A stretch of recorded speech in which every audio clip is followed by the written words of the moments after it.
Hello students, आज हम discuss करेंगे आवृतबीजी पादपों में जनन या reproduction in angiospermic plants. 12th class में फर्स्ट यूनिट का फर्स्ट चैप्टर है। इसमें हमें आवृतबीजी पादपों के जनन के संदर्भ में विस्तार से अध्ययन करना है। सर्वप्रथम हम बात करते हैं जनन की। जनन क्या है? जनन, इसे इंग्लिश में रिप्रोडक्शन कहा जाता है। जनन सभी सजीवों का एक आधारभूत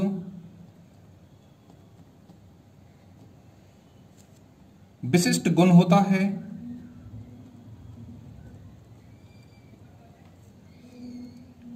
इसमें जीवों द्वारा अपने समान संततियों का निर्माण किया जाता है।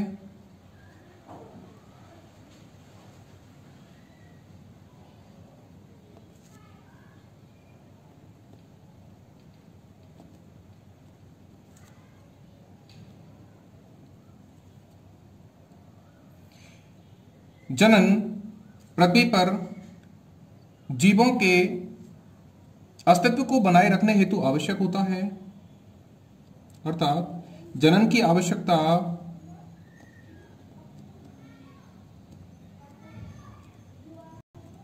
जीव जातियों को पृथ्वी पर सुरक्षित बनाए रखने हेतु होती है तथा जीव पृथ्वी पर विद्यमान रहें, इसके लिए जनन अति अनिवार्य घटक होता है। जनन को जीवधारियों की एक महत्वपूर्ण क्रिया माना जाता है, एक आवश्यक क्रिया माना जाता है, क्योंकि जीव नश्वर होते हैं,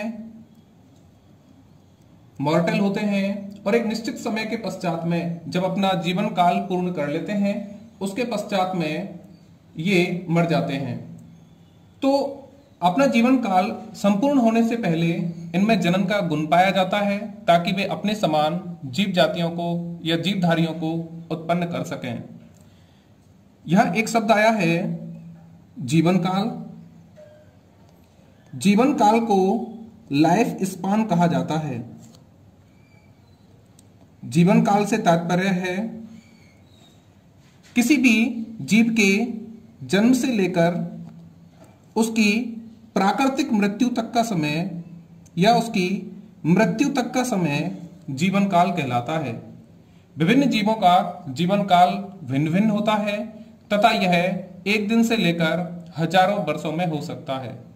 अलग अलग प्रकार के जीवों का जीवन काल अलग अलग होता है। जीवों द्वारा अपने समान संतति उत्पन्न करने की क्रिया को जनन कहा जाता है। अर्थात हम डेफिनेशन देखते हैं जनन की, तो जीवों द्वारा अपने समान संतति उत्पन्न करना,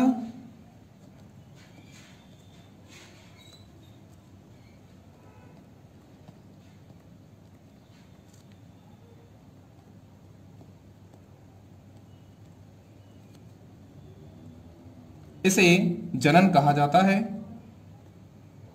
सभी जीवधारियों में जनन का गुण पाया जाता है। अब हम इसके उद्देश्य पर चर्चा करते हैं।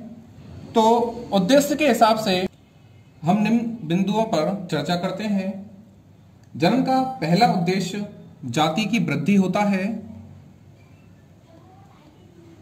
जाति की वृद्धि अर्थात जाति में नए जीवों के उत्पन्न होने से जाति के सदस्यों की संख्या में वृद्धि होती है। दूसरा उद्देश्य है जाति की निरंतरता।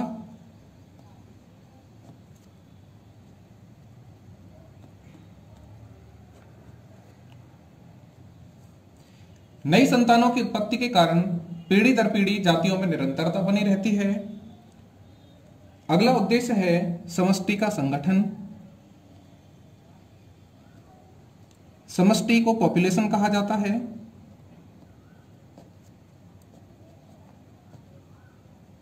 तो देखिए, समष्टि में विभिन्न अवस्थाओं एवं आयु वर्ग के जीव बने हुए रहते हैं, इसे समष्टि का संगठन कहा जाता है। नेक्स्ट है विभिन्नताएं। विभिन्नताओं को वेरिएशंस कहा जाता है। जनन द्वारा उत्पन्न संतान अपने माता पिता से कुछ भिन्न होती हैं। इस प्रकार समष्टि और जाति के जीवों में विभिन्नताएं उत्पन्न होती हैं और उनमें पर्यावरण के प्रति अनुकूलनों का भी विकास होता है। नेक्स्ट है पृथ्वी पर जीवन की उपस्थिति। पृथ्वी पर जीवन की निरंतरता।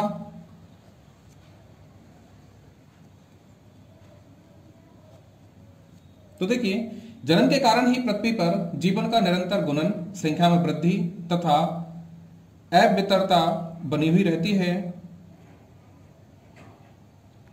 अब हम जनन की मुख्य घटनाओं के बारे में बात करते हैं। Important events of reproduction.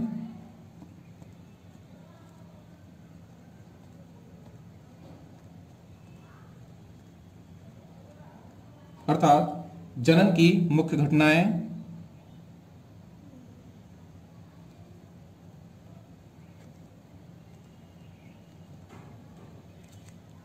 सर्वप्रथम आरएनए प्रोटीन्स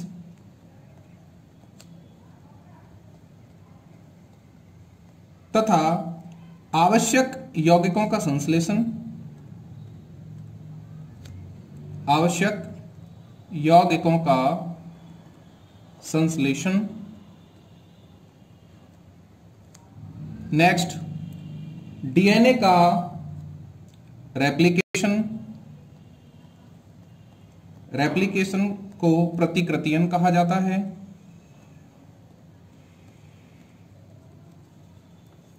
नेक्स्ट, कोशिका विभाजन।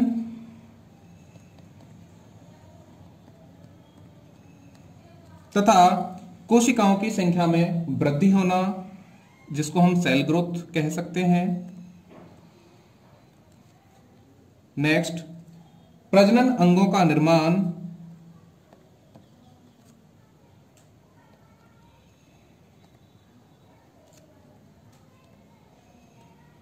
नेक्स्ट, प्रजनन इकाइयों का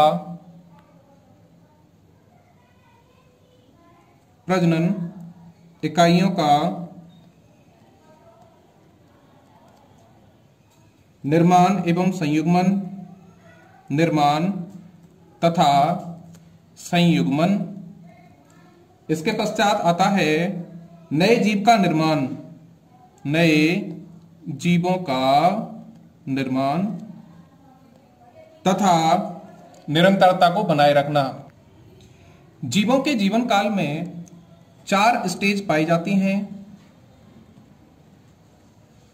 ये जीवों में लाइफ स्पान के दौरान देखी जाती हैं। पहला है जुवेनिलिटी, दूसरा है मैच्योरिटी, नेक्स्ट है एजिंग और अंतिम है सेनेसेंस। या कभी कभी इन दोनों को एक साथ जोड़ दिया जाता है, सेनेसेंस। इसके पश्चात है डेथ। देखिए, जुवेनिलिटी क्या है? जुवेनिलिटी से तात्पर्य होता है किशोरवयता। किशोरवयता क्या है? देखिए, इस अवस्था के दौरान कोई भी जीव जनन करने की क्षमता हासिल करता है। इसके पश्चात है मैच्योरिटी, जिसे वयस्कावस्था कहा जाता है। वयस्कावस्था के दौरान जो जीव होता है वह जनन करना आरंभ कर देता है। इसके पश्चात है एजिंग। एजिंग जो है इसे आयुकरण कहा जाता है और आयुकरण से तात्पर्य होता है जीव की उम्र का बढ़ना। और इसके बाद में आता है सेनेसेंस, जिसे कहा जाता है जीर्णावस्था।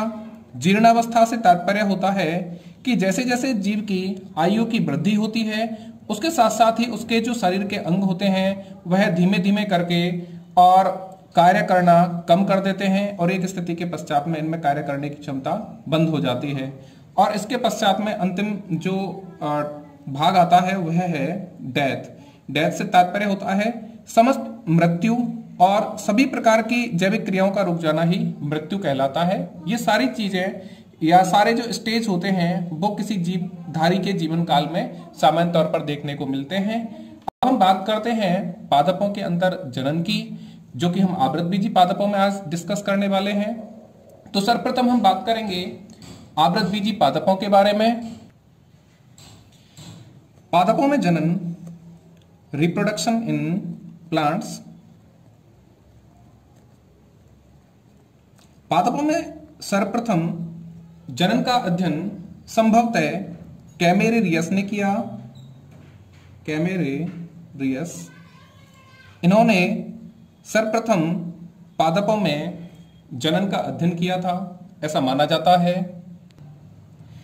एंजियोस्पर्म पादपों को एंजियोस्पर्म या आवृतबीजी पादपों को सर्वाधिक विकसित पादप माना जाता है और आज हम इनमें लैंगिक जनन को डिस्कस करेंगे।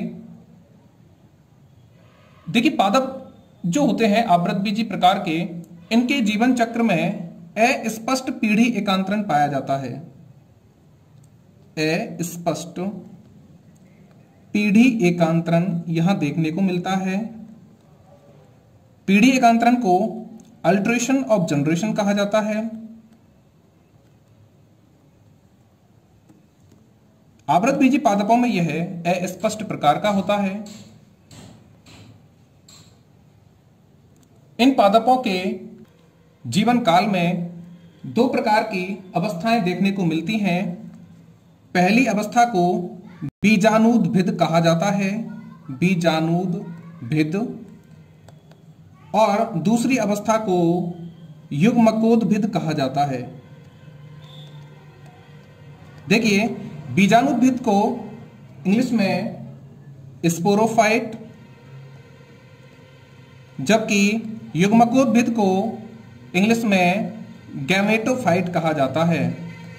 तो ये दो प्रकार की जो अवस्थाएं होती हैं वो आवृतबीजी पादपों के जीवन काल में सामान्यतः देखने को मिलती हैं। सर्वप्रथम हम बात करते हैं बीजाणुद्भिद की या स्पोरोफाइट की। स्पोरोफाइट, देखिए, स्पोरोफाइट या बीजाणुद्भिद की हम चर्चा करते हैं। सर्वप्रथम पादप शरीर द्विगुणित बीजाणुद्भिद होता है, यानी कि जो प्लांट बॉडी दिखाई देती है वह द्विगुणित बीजाणुद्भिद होता है। द्विगुणित को डिप्लॉयड कहा जाता है। तो एंजियोस्पर्म पादपों का जो पादप शरीर होता है वह द्विगुणित बीजाणुद्भिद होता है, जो कि दीर्घजीवी होता है, स्वपोषी,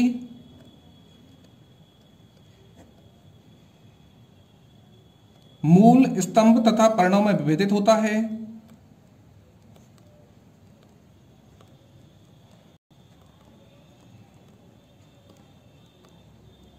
तथा यह मुख्य पीढ़ी को दर्शाता है।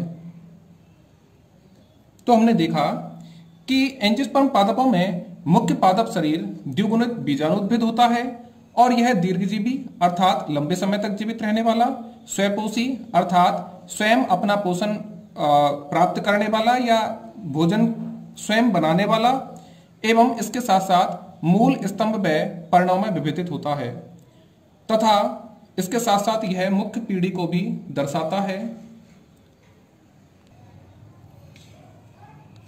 गैमेटोफाइट या युग्मकोद्भिद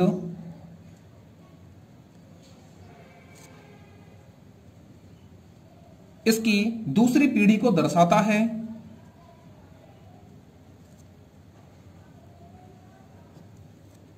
एवं यह अल्पजीवी होता है, हासित होता है एवं द्विगुणित बीजाणुद्भिद पर उत्पन्न होता है।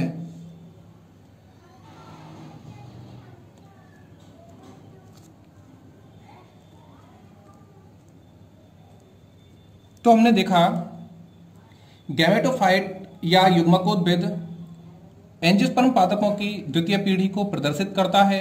यह अल्पजीवी होता है, अर्थात कम समय तक जीवित रहता है, हासित होता है, इसका आकार भी अत्यंत सूक्ष्म होता है तथा यह हमेशा द्विगुणित बीजाणुद्भिद पर ही विकसित होता है एवं इसका स्वतंत्र अस्तित्व नहीं होता।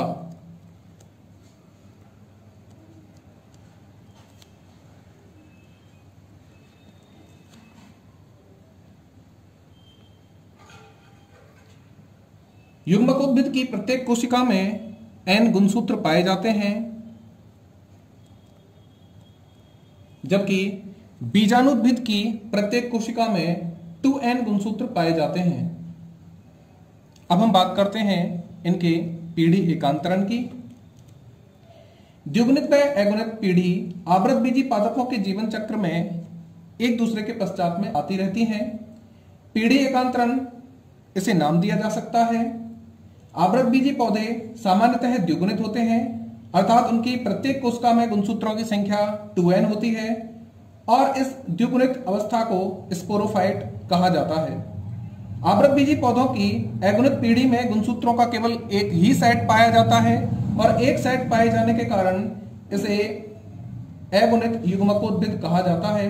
युग्मकोद्भिद पीढ़ी बहुत छोटी होती है तथा स्पोरोफाइट पर निर्भर करती है, यह हमने देख लिया है। आवृतबीजी पादपों में या एंजियोस्पर्म पादपों में जनन दो प्रकार का होता है।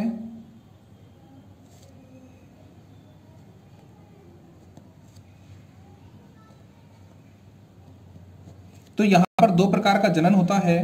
पहला अलैंगिक जनन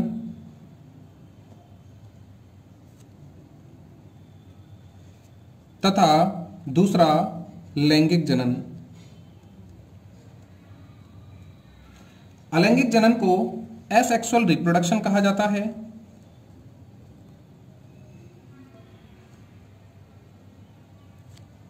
जबकि लैंगिक जनन को सेक्सुअल रिप्रोडक्शन कहा जाता है।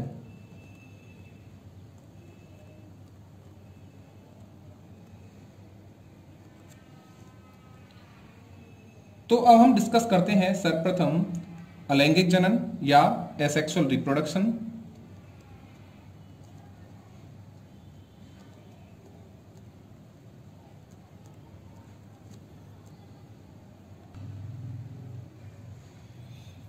देखिए, जनन की अलैंगिक जो विधि होती है इसमें अर्धसूत्री विभाजन तथा युग्मक संलयन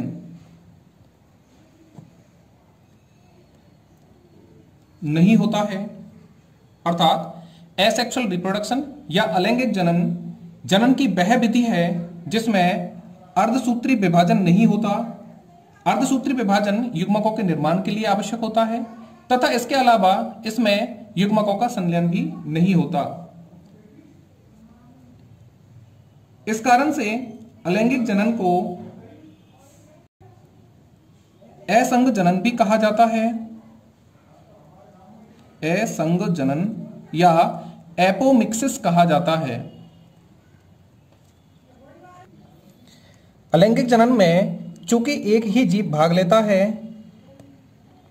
एक ही जीव से नए जीवों की उत्पत्ति होती है, अतः जो जीव होते हैं वे आकार की तथा आनुवंशिकी दोनों में ही अपने पैतृक जीव के समान होते हैं और ऐसी संतानों को क्लोन कहा जाता है। ध्यान दीजिए, अलैंगिक जनन की प्रक्रिया में सिर्फ एक ही जीव भाग लेता है, जिसके कारण जो संततियां होती हैं वे आकार की तथा आनुवंशिकी में जनक जीव के समान ही होती हैं और ऐसी संततियों को क्लोन कहा जाता है। नोट कीजिए, अलैंगिक जो जनन होता है वह एक कोशिकीय जीवों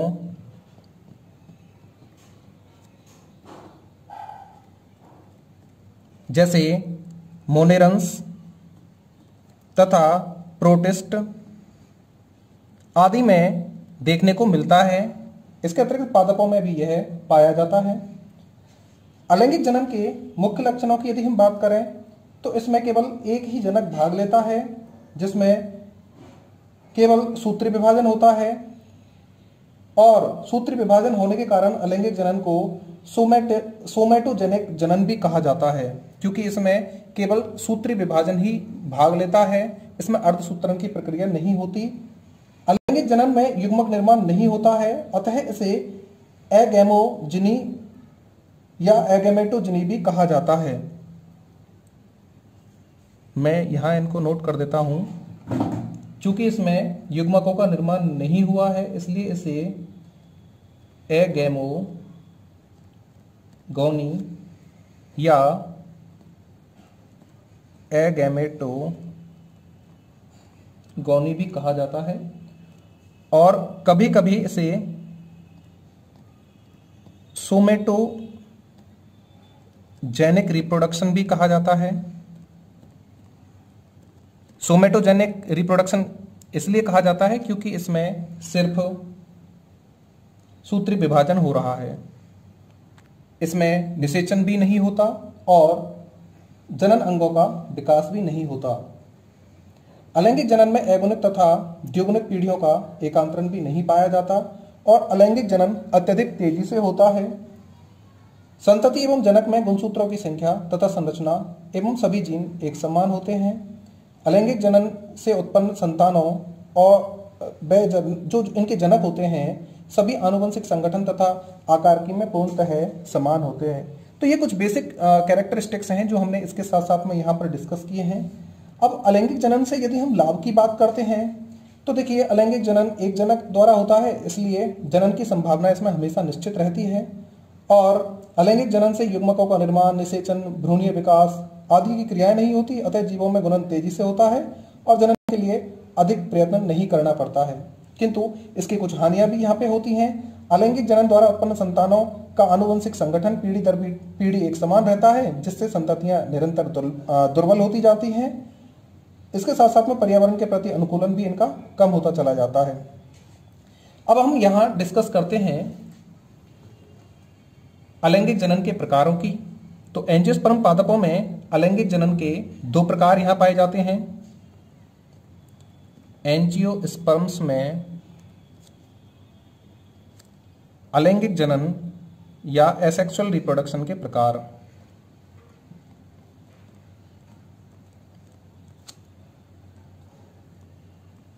हिंदी तथा अंग्रेजी दोनों ही शब्दों पर आपको फोकस करना चाहिए, क्योंकि आगे के जितने भी एग्जाम्स होते हैं उन सब में ये बहुत ही आपको हेल्पफुल होते हैं। तो अलैंगिक जनन आवृतबीजी पादपों में दो प्रकार का होता है। Number 1 agamospermy. एगैमोस्पर्मी को यदि हम स्प्लिट करें तो ए से तात्पर्य होता है बिना या विदाउट, गैमस से तात्पर्य होता है निषेचन या फर्टिलाइजेशन,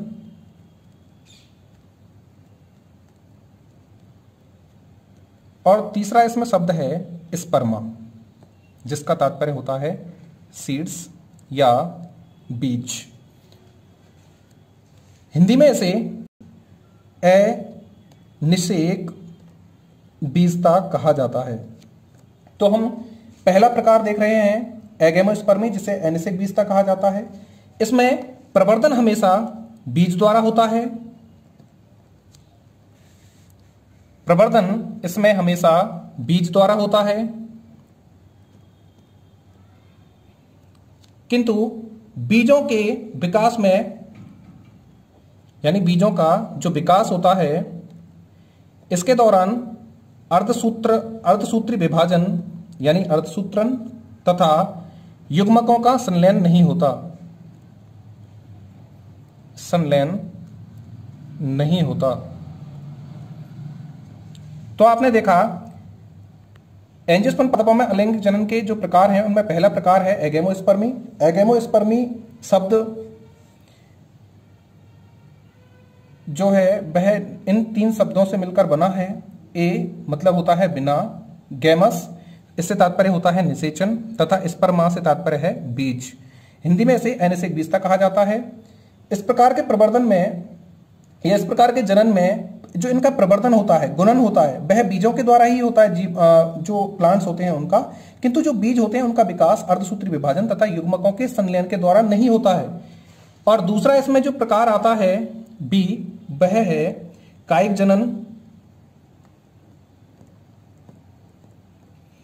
या कायिक प्रवर्धन।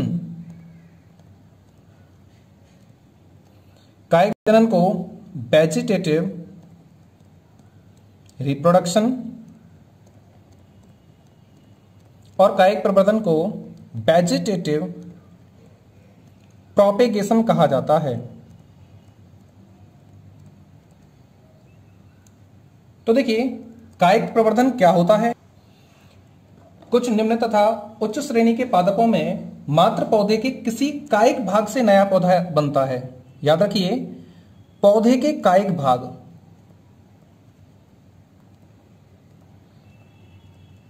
इससे नया पौधा तैयार होता है और इस नए पौधे के सभी लक्षण व गुण मात्र पौधे के ही समान होते हैं। मात्र पादप से तात्पर्य होता है जिस पौधे से इसे उत्पन्न किया गया है, तो उसके समान होते हैं। कायिक जनन को कायिक प्रवर्धन यानी वेजिटेटिव प्रोपेगेशन भी कहा जाता है। जनक पौधे के कायिक अंगों द्वारा नए पादपों का पुनर्जनन कायिक जनन या कायिक प्रवर्धन के नाम से जाना जाता है। तो हमने देखा कि इस प्रकार के जनन में पौधे का पुनरुद्भवन या रीजनरेशन जो होता है वह बीज के अतिरिक्त किसी अन्य भाग या कायिक भाग से होता है।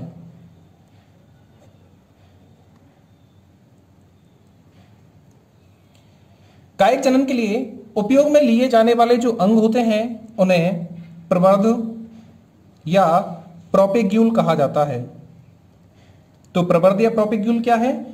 जो भाग कायिक जनन हेतु उपयोग में आता है, कायिक जनन हेतु यूज्ड प्लांट पार्ट, इसे कहा जाता है प्रोपेग्यूल।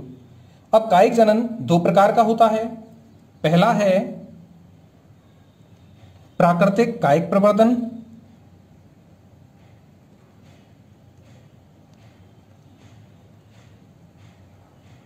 तथा दूसरा है कृत्रिम कायिक प्रवर्धन।